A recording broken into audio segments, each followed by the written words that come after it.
There's no one here. Hi. So this is all exciting. It's very exciting. I am trying to see at the moment if I can sort out some tech stuff.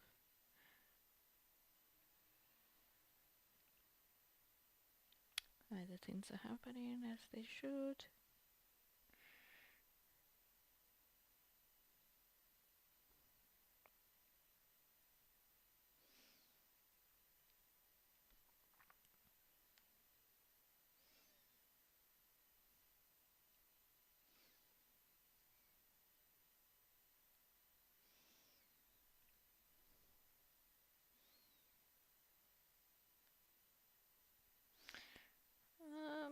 It's very interesting. Can't quite see what's happening live on here. Um,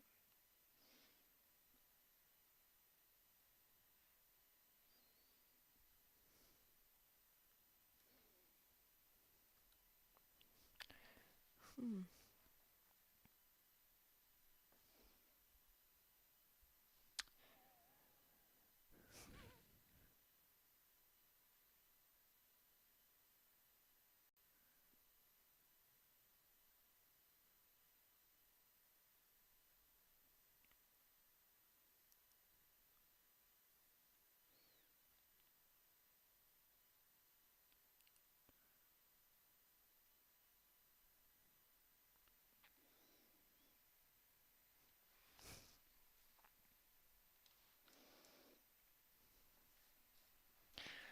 Uh, and since this is going to be recorded, I am going to chat even if there isn't anyone watching because you probably watch it later. Hey!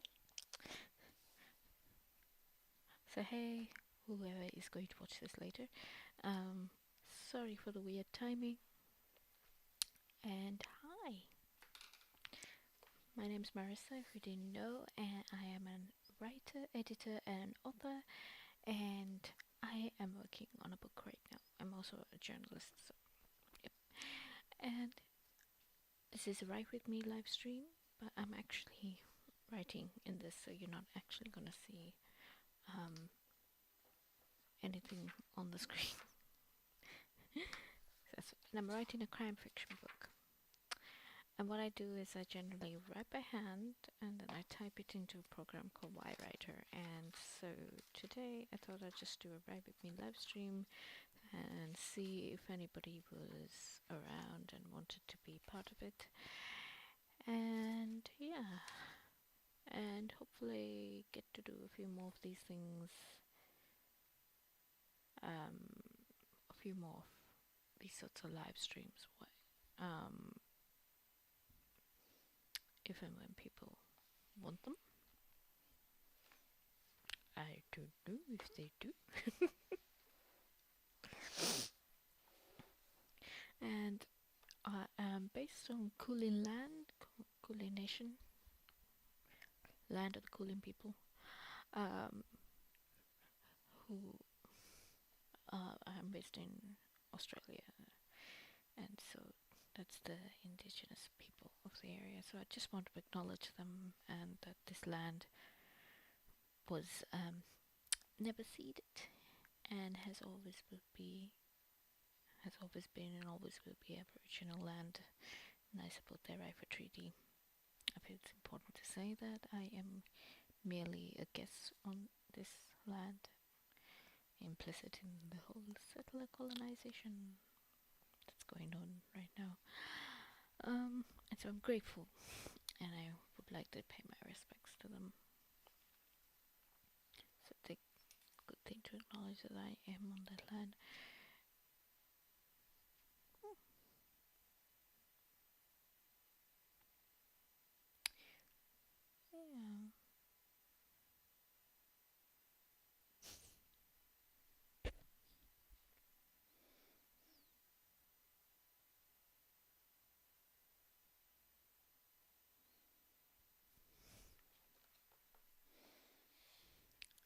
So I'm going to start writing because I don't think anyone is going to show up, frankly, and this was probably my fault because I scheduled it at 7 in the morning. Well done, genius. Um,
I was hoping a lot of people would show up and that we would get to chat and stuff.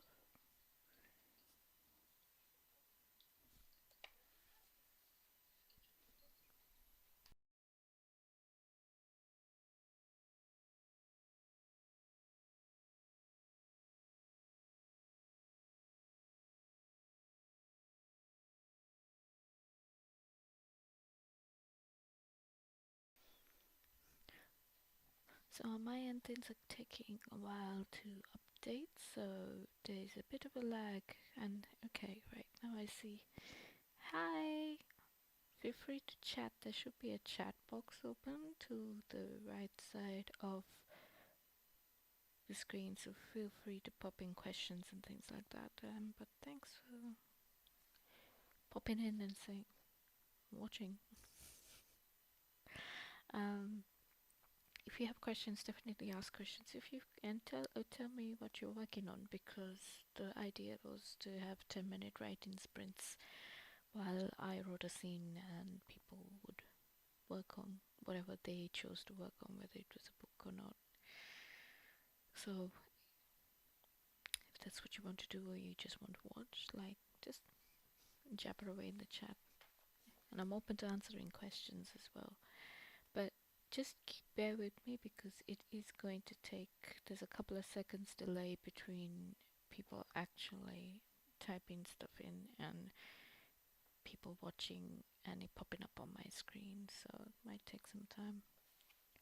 But I think I'm going to start off and start a 10-minute writing sprint now. I'm hoping to work, I've gotten to the point in my book where I've got about 30,000 words, and I am now, it kind of happens. I try to write it in order, chronological order of what happens in the book, and I've gotten to the point where part of the backstory has turned up, and it actually belongs much earlier in the book, and but it has to be written, and eventually when I get to second draft and editing stage I'll figure out if I need it or not, but it has to be written, and in my brain it needs to be written before I move forward. So I thought I'd work on that for 10 minutes and set a timer and everything. So just do that.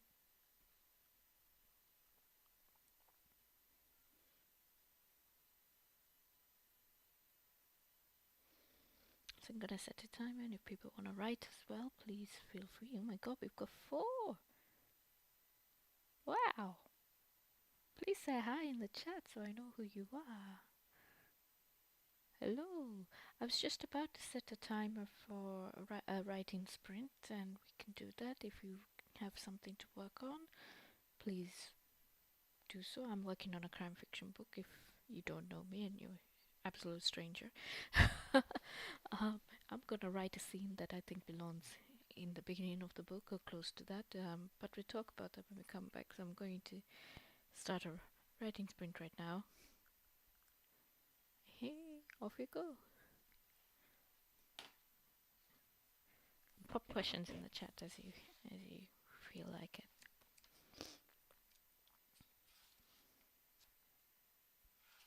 And for anybody who's just tuned in, I'm writing by hand and then I type things in, so that's why you're gonna see me scribbling. I might lower this down so you can watch me scribble.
Hey, so I've actually started scribbling, and I'm going to tell you about my scene right now.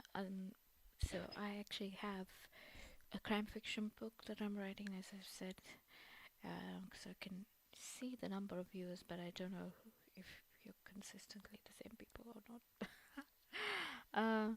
So I have been writing this scene that's come up. I have some minor characters in this book, and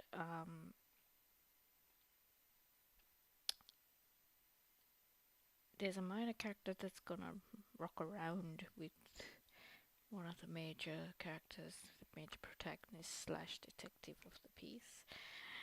Um, and it occurred to me that there should be some backstory about how that minor character got to hang around with that person in the first place. And so I did try writing it before, and I tried writing it before as some sort of flashback. It did quite work. As I was writing it, I realized particular things about how I wanted it to be, and I had then brought in even more minor characters, which seems just like a never-ending problem. How many minor characters can you have in a piece? And so I decided I had to rewrite it. I have to rewrite it, and it has to be a different point of view. I'm still writing it from as if it is a flashback. I'm not sure that's quite right to do. Maybe it should be something that's more in the present. So it's a little bit complicated. But yeah, I'm still unsure about it. But it's in my head, and I kind of want to get it out and down and sorted so that I can write other bits of this book. I think I've kind of gotten myself a bit stuck. This is quite common for me. I get to about halfway through the book and then I go, oh no, I'm stuck.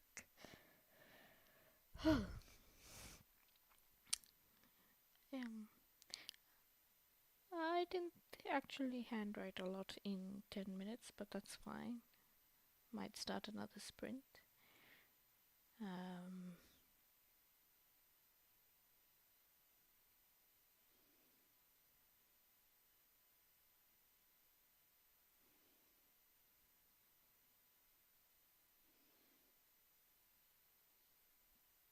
Can read a bit out to you guys. So, ugly first draft. When PC Senaviratna had first been assigned, it had come after a strange but brief conversation with the boss. He had been called into the boss's office and told that PC Senaviratna was now in his department and to assign her to someone who was free, as it were. That, he knew, had been code for assigning her to Jan's.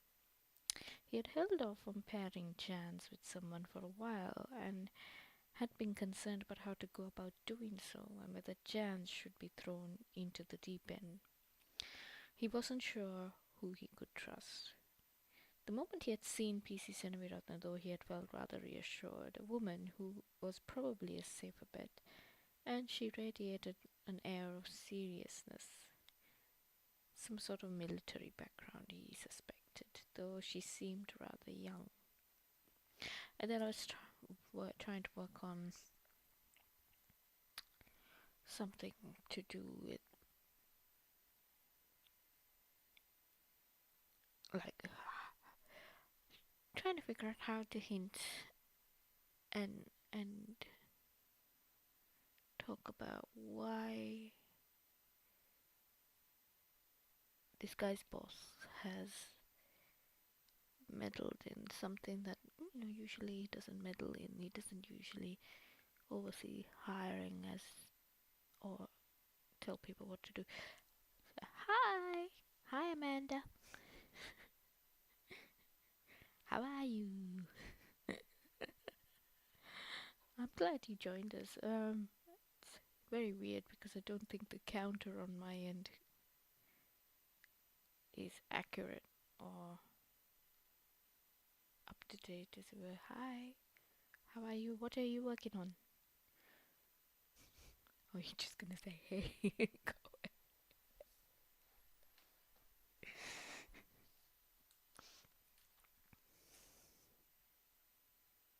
I think he's gonna just say, hey, go away.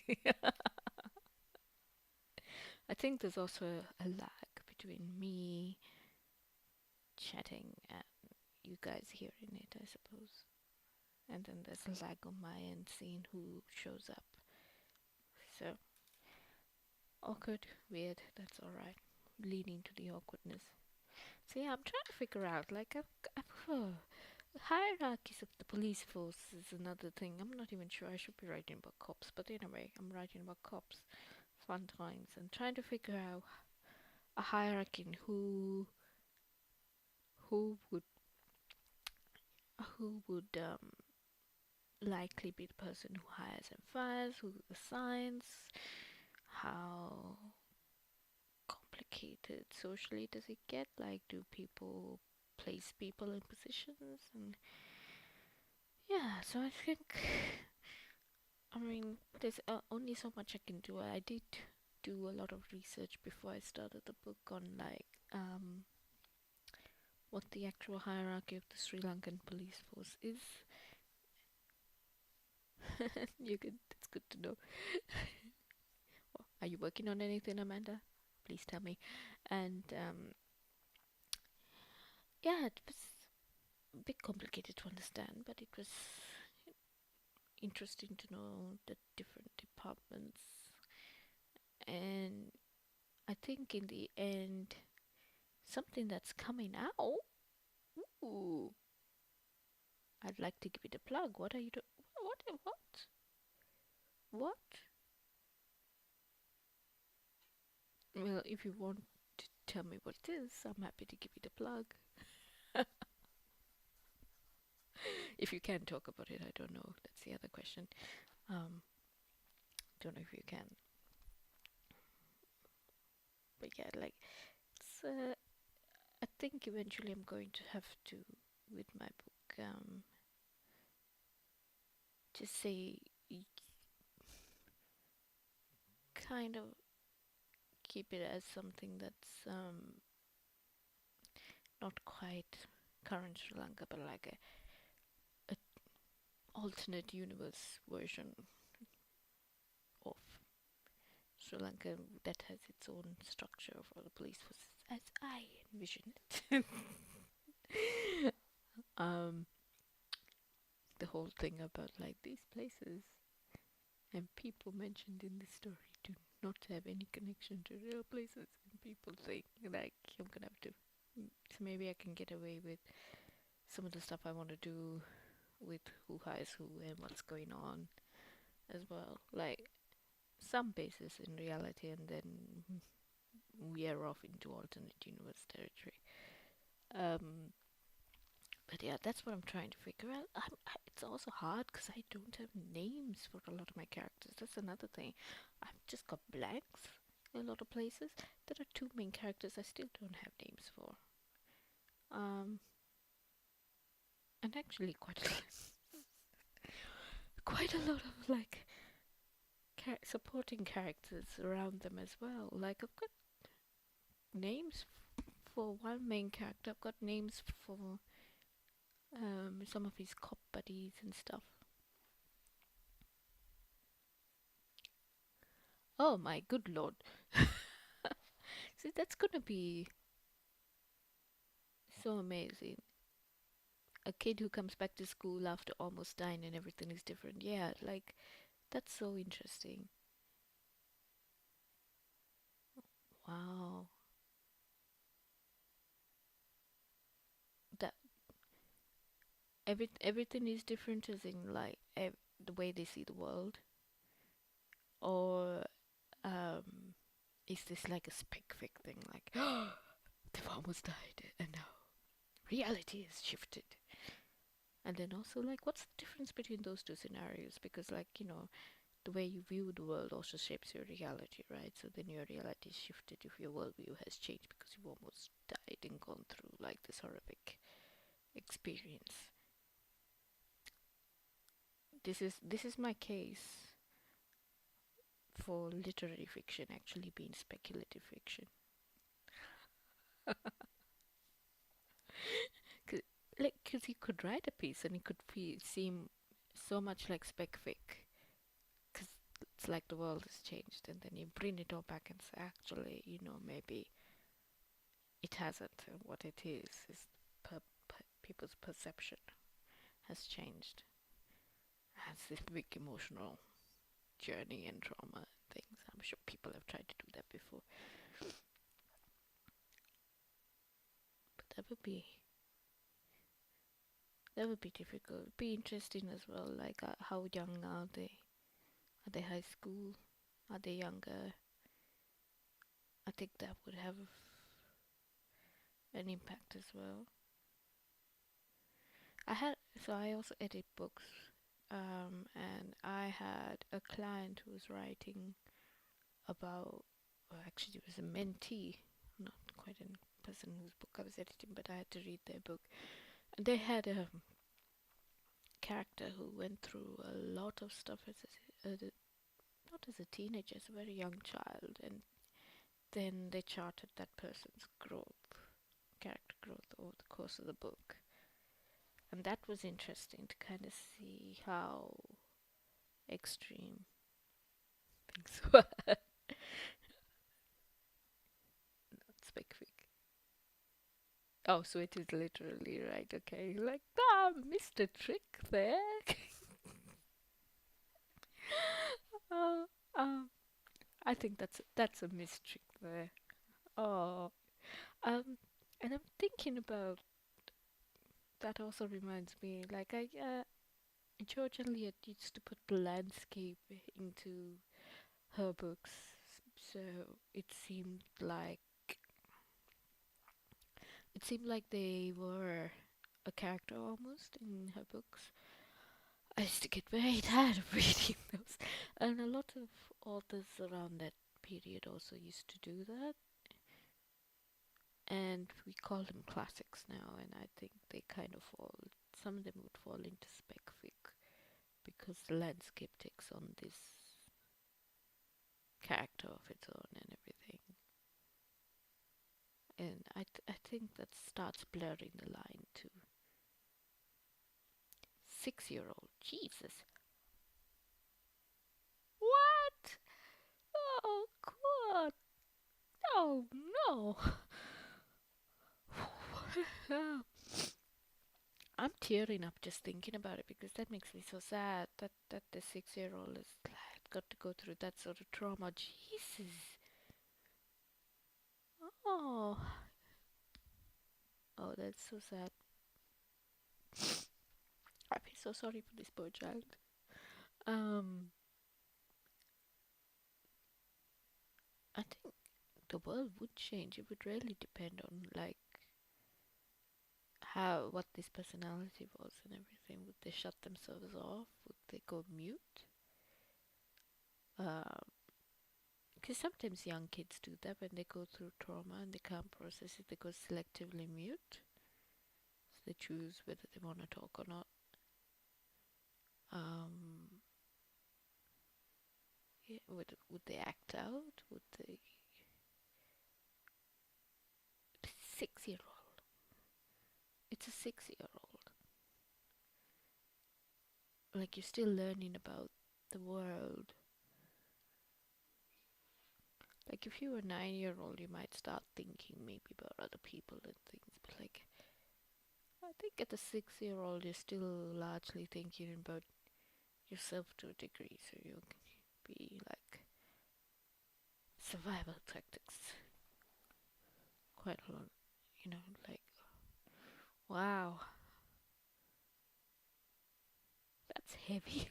How do you work on that stuff early in the morning? How do you do that early in the morning? I don't know. Here I'm trying. Here I am trying to work out the intricacies of the Sri Lankan police force and who might hire who, and trying to think of names. And you're just like, I have a 6-year-old who has nearly died and is going through trauma, and I'm gonna write this scene before breakfast.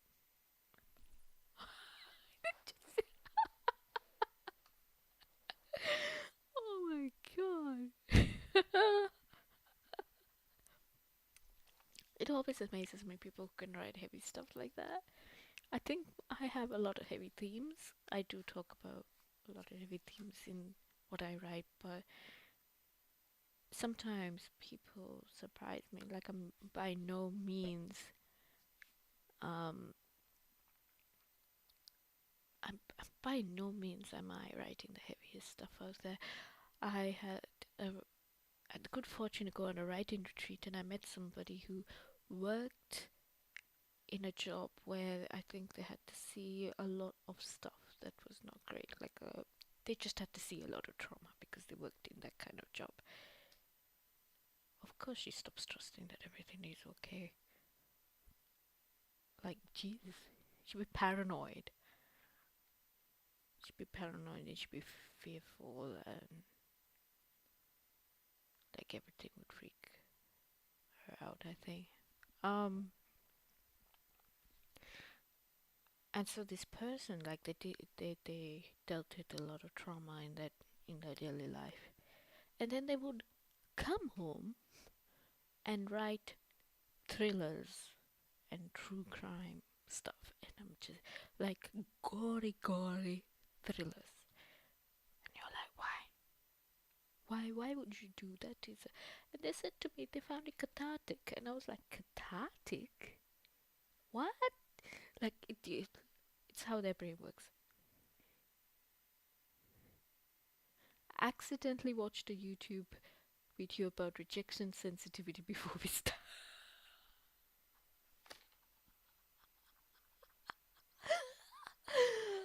Oh wow! So now you say this is coming to the scene as well. Jesus, that's hilarious. So this is coming to the scene.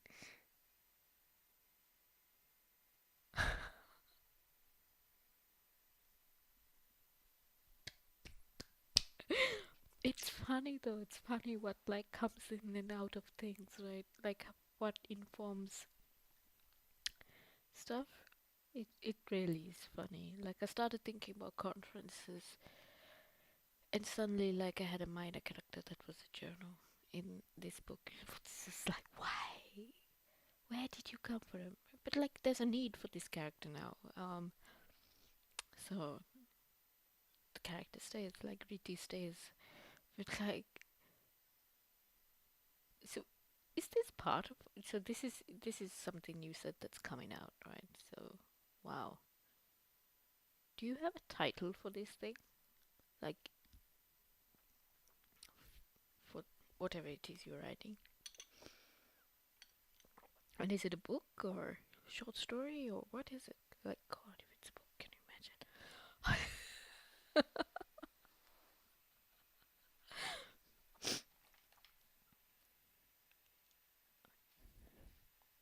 So Amanda Alice is editor, writer extraordinaire, and friend of mine.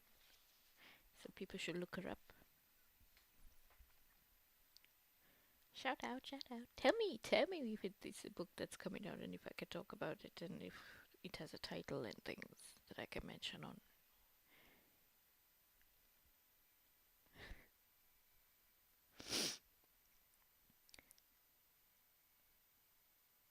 Rejection sensitivity reminds me of abandonment issues and things like that. And like this is where like people may not be rejecting you, but you're hypersensitive to the possibility that they might. It's very interesting. Very interesting.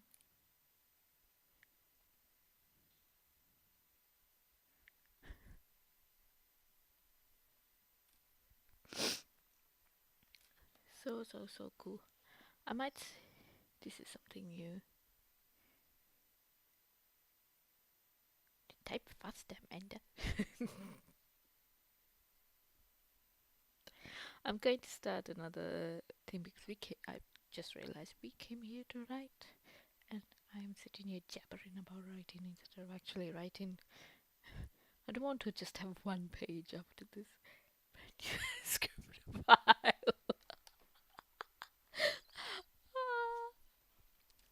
I work in Y-Writer. So I'm scribbling by hand, and then I'm typing it all up into a program that is free called Y-Writer 6,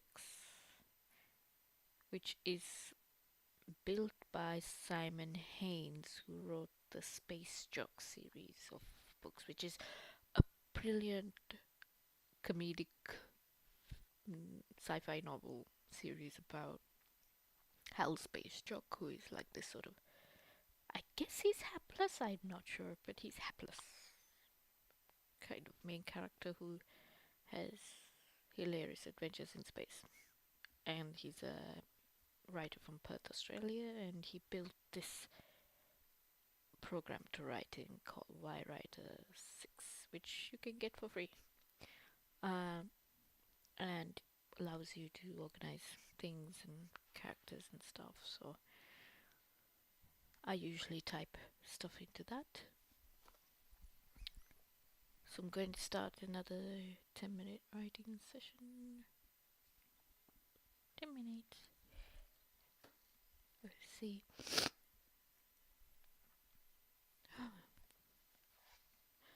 Well done, Amanda. You made me cry. This poor child.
Sorry, didn't realize.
So I managed to get over to the next page. Yay!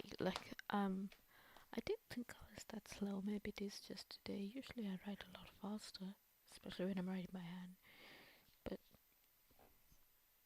I think maybe also it's because I'm struggling with this scene. Sometimes I have a very clear idea of how the scene is meant to go, and then I just zoom along, and this one is a bit more difficult. And I haven't been writing as much as well, so I'm not to get back into the flow of things. So yeah, and as I said, I like the idea of choosing a writing program linked to a cool writer. Yeah, that's not why I choose it, but it when I looked at it, one, it was free, and two, it seemed to do what I wanted it to without needing to scroll, because you can split the scenes up, and then you don't have to scroll down pages and pages in Microsoft Word or something else to find all the scenes, because you can use bookmarks and things in Microsoft Word, but they're not like, it's not that easy to figure out how to do a bookmark in Microsoft Word, and then have an index of said bookmarks and everything. So it's not quite. That's more like advanced Microsoft Word knowledge than basic Microsoft Word knowledge. So it doesn't quite work. I mean, you can use it that way, but it doesn't work. And you still have to then, you can't easily move scenes around. You can't drag and drop and move them around and stuff if you need to, if you realize, oh, this belongs somewhere else, and drop it into another chapter or something like that. But you can do all of that in YWriter.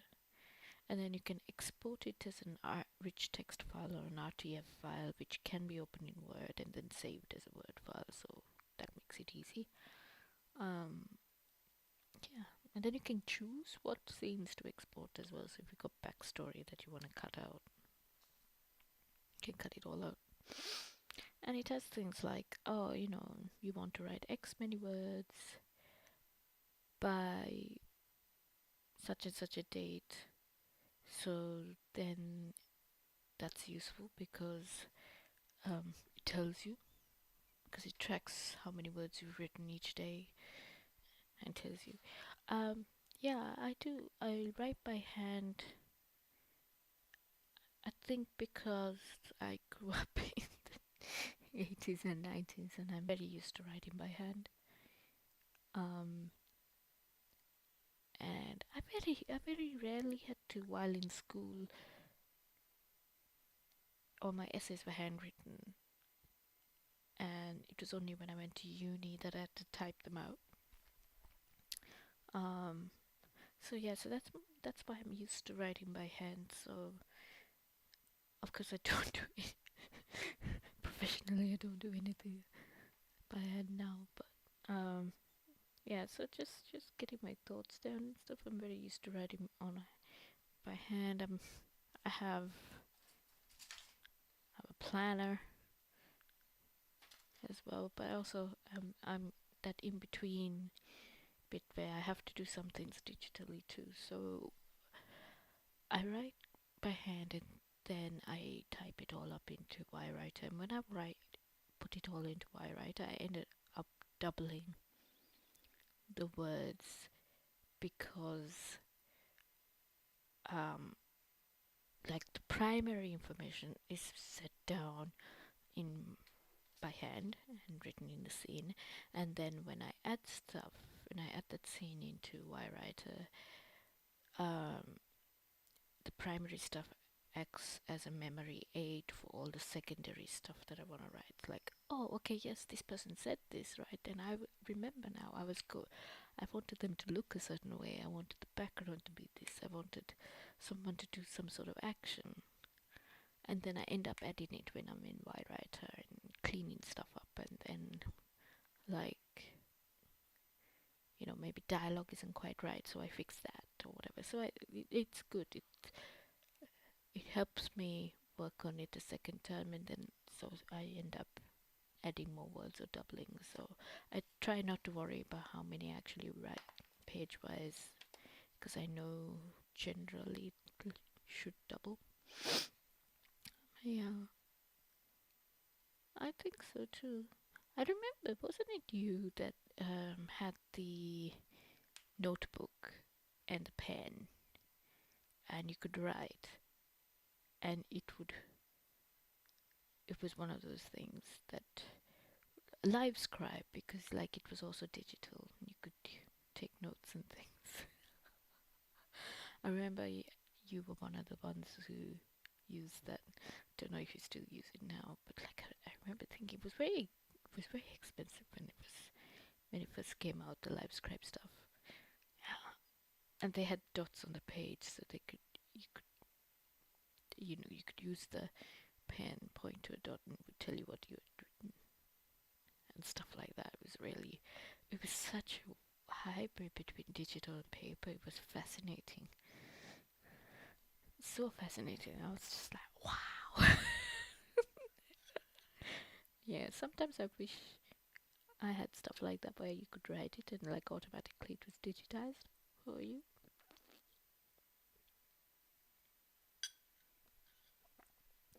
But it occurred to me that like you'd have to keep buying all these live scribe notebooks to keep doing it. And same as if you would have to buy all these sorts of notebooks, I understand. But I think like if I wanted to, I could scribble down on a scrap piece of paper if I needed to. Yeah, yeah. Yes, I am writing in English. Uh, Very much English. There are one or two words in the dialogue that might be Sri Lankan English. Um, but otherwise, yes, I'm writing in English. Yeah, yeah, I remember you used to show me. It was like it was some weird amount to buy the notebook at the time. It was like I don't know if it's still the same price, 100 odd to buy that notebook. Never mind the pen. Oh my god. um, yeah, that's just.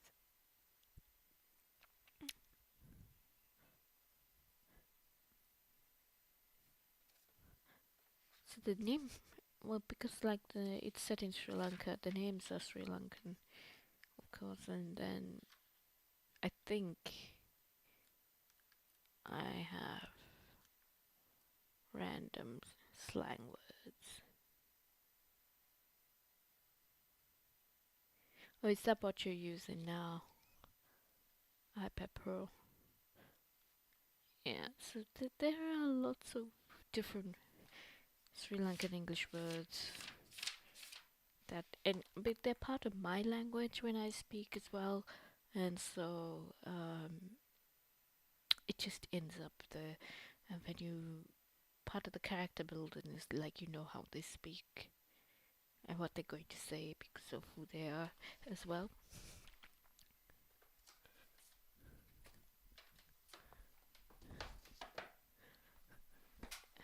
And because some of them are not from English. Yeah, but it's like what the freaking heck do you mean by English? Like it was weird. But yeah, so this is the dictionary of Sri Lankan English, and it's a hoot and a half to read. It's so hilarious. Um,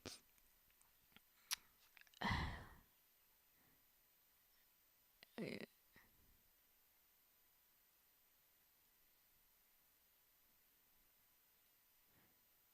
Well, there you go. I did not know Enasal was cardamom. And we were talking about this on Twitter before I started as well. People said, hey, if you're a native English speaker, do you ever go, what's the English word for that? When you forget a word.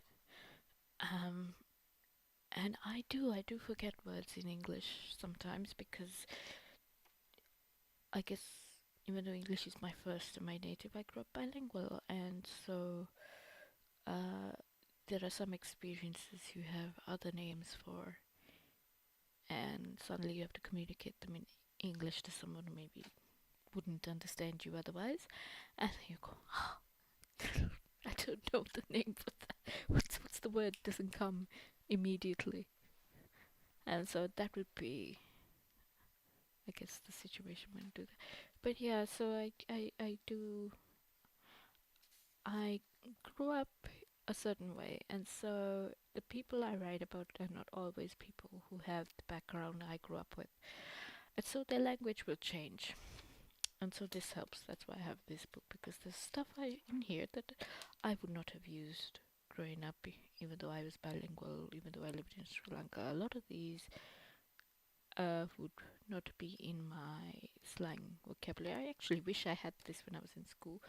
I would have gotten along a lot better with people in school because I would have known words and yeah.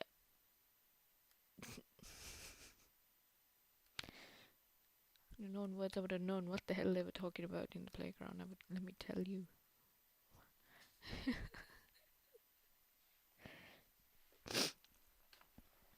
Yeah.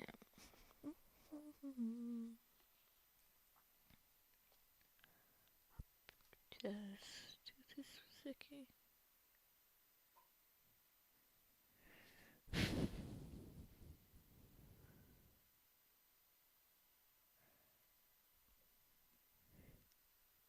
Gotta start another.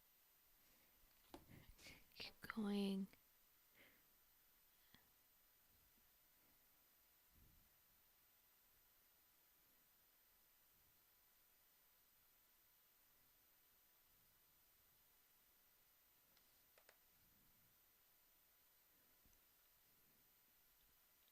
Hmm.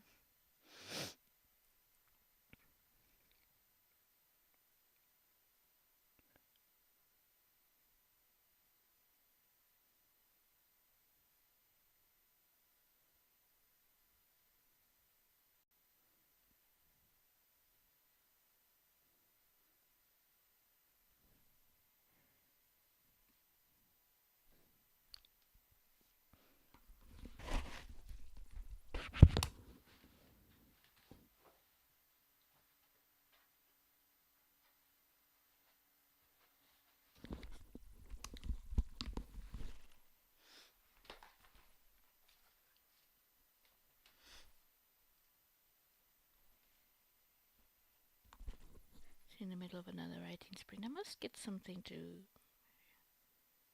show that on the screen when I do it.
I'm going to see if I can count and see how many words I've got so far.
So I managed 348 words.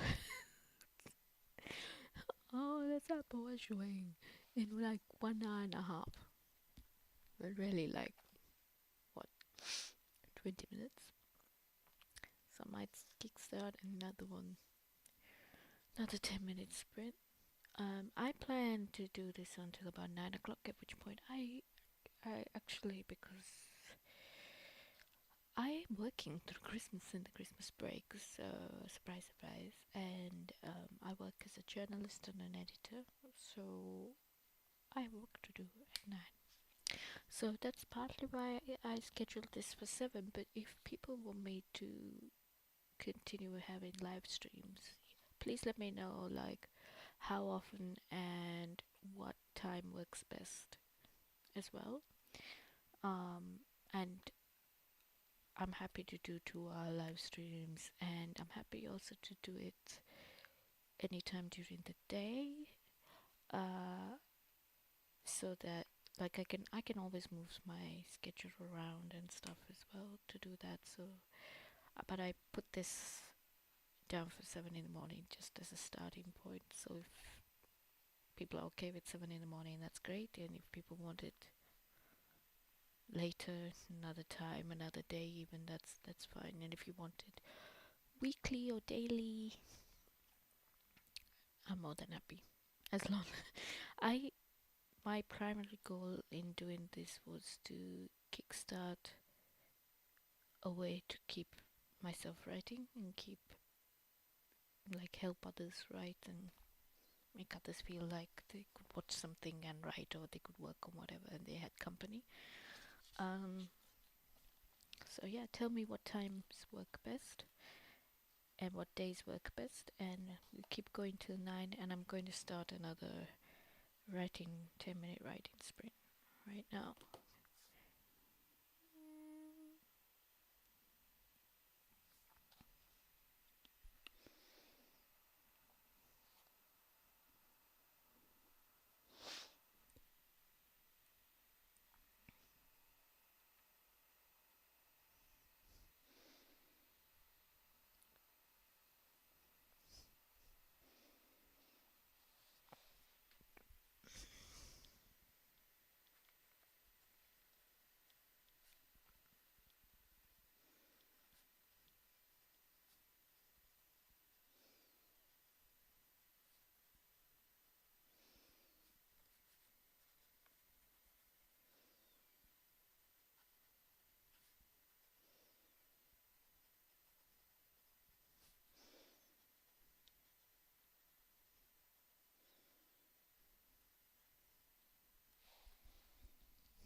Are we writing at the same pace if you're also at 352 words? That's quite intriguing. Um, and sure, 7 in the morning, Thursday weekly is a good starting point. Is it? Where are you based? Are you still in Perth? Is it like 5 in the morning for you? I hope you haven't woken up early to like 4 in the morning, 5 in the morning to write about a 6-year-old going through trauma. Oh my god, that would be absolutely weird. Ah,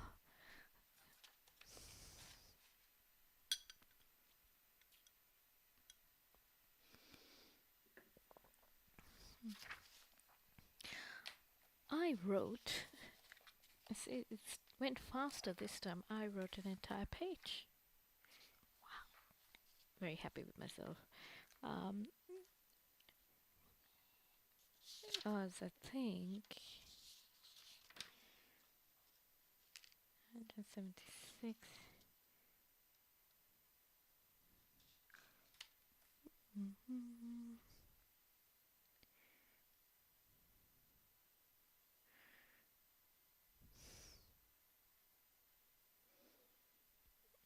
Not bad. I'm averaging 174, 176 words per page.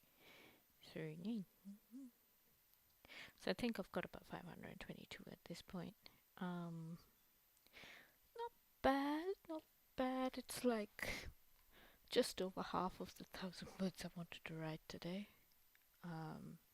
So I'm happy to continue this weekly on Thursdays at 7 in the morning. Be hell for me. Like, I'm not a morning person whatsoever. But and of course I'll be writing. I hope then I will be writing in between as well. I wouldn't just wait for this sort of writing sprint to or live stream to write. That would be a bit strange, I think. Very weird. Um, but I think yes, I want to continue. So okay, we'll try for weekly Thursdays at 7 in the morning. Since nobody else wants to give me like any information on times, I guess you're it. um, yeah, and I think I've kind of worked out my problem. My problem with like how to structure this scene. Um, so it's going to be part flashback, part actually happening in the course of the book. I think so. Think like he's gonna be thinking about this, how this happened, how this person got hired, and then he's gonna go into the rest of it, which is like talking to his boss, which would be I need a name for this man. I got a name for the wife very quickly, so I've got a name for the boss's wife, and I don't have a name for the boss. It's a bit weird, and I think that's also because he calls him boss out of like a sense of respect for the position. And the backstory is that they've been partners and they've worked together before for ages, and then one of them just got promoted above the other and ended up being boss of the other one. So they've known each other from ages ago, from like decades ago, when they used to pal around in the 70s and work together. So there's this friendship between them, but now they're on different social hierarchical levels. So it's big. There's a way they have to conduct themselves in the office environment, and then there's stuff they have to do outside of that environment, and that they have to be careful about because it'll give people the wrong idea if they're too obviously friendly with each other. Because this is like a subordinate person, that the boss is suddenly pally with when he's got other subordinates at that same level. So, yeah, it's trying to state all of that and not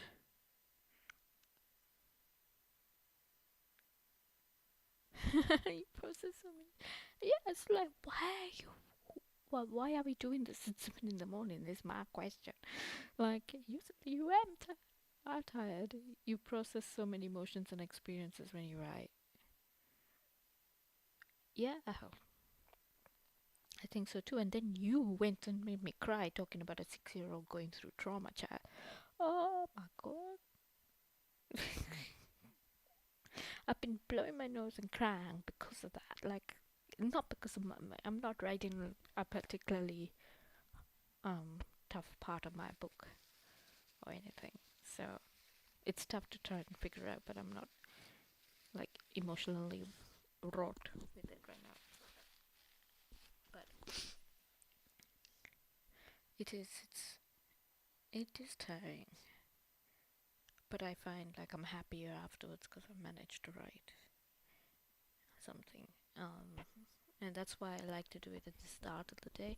I used to wake up at 4 in the morning and write. Like there was a stretch of 6 months where I would do that. Yeah. Um.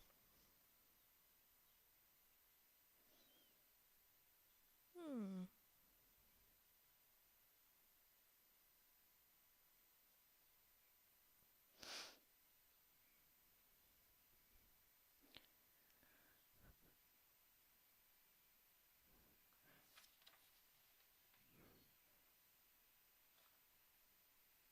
I wish I had like that kind of determination to.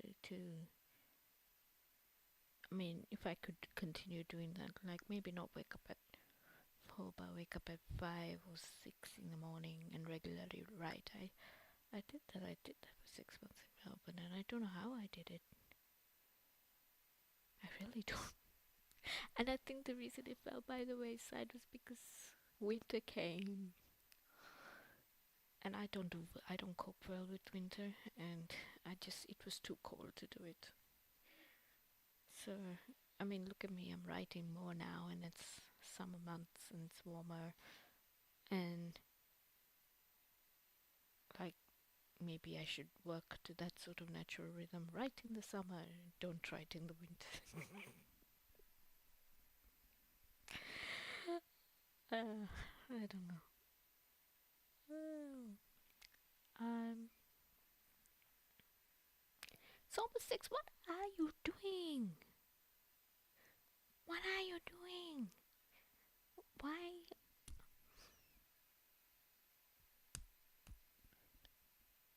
Amanda Ellis, I would have not allowed you to come to this live stream if I knew it meant you getting up at 4 in the morning to write. Are you crazy? I do not wish to put that on you.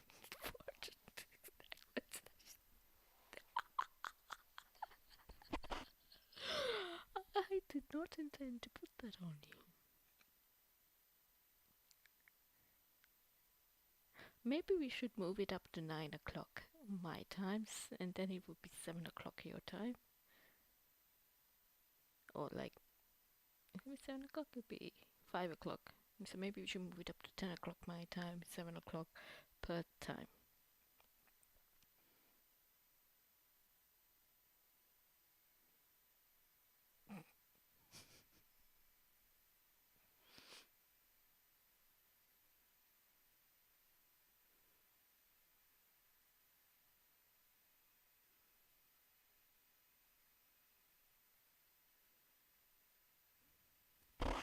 I'm dropping a lot of frames, so I think it's getting delayed coming through on the other side.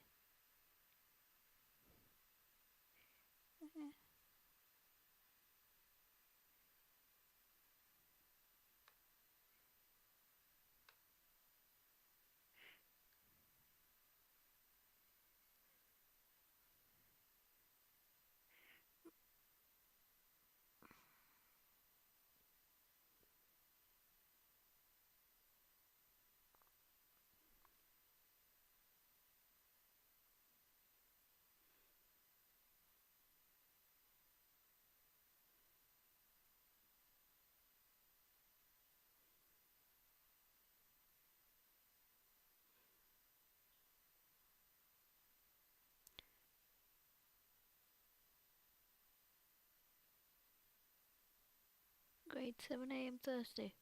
For you or for me?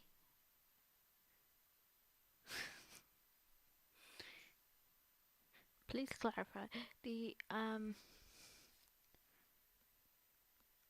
So I'm sorry because the stream is not. I'm trying to sort out some tech issues because it's not running as fast as it should. It's dropping frames. And so there's a massive amount of lag, and you're probably not getting every other word that I'm saying. There's lag from you to me, and then there's lag from me to you.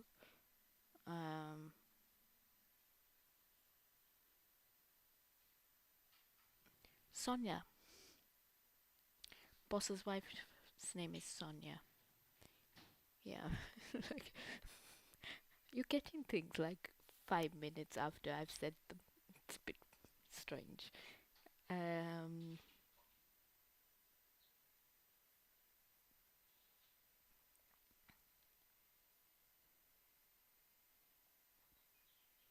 Trying to figure out what I can do to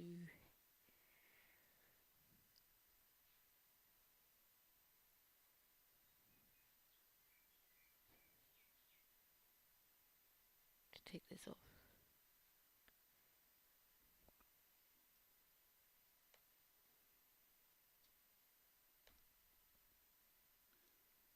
I'll do another one. Round this off and say.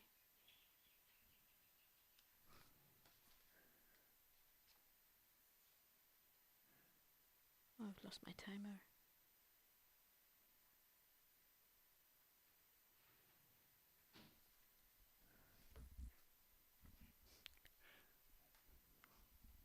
So happy.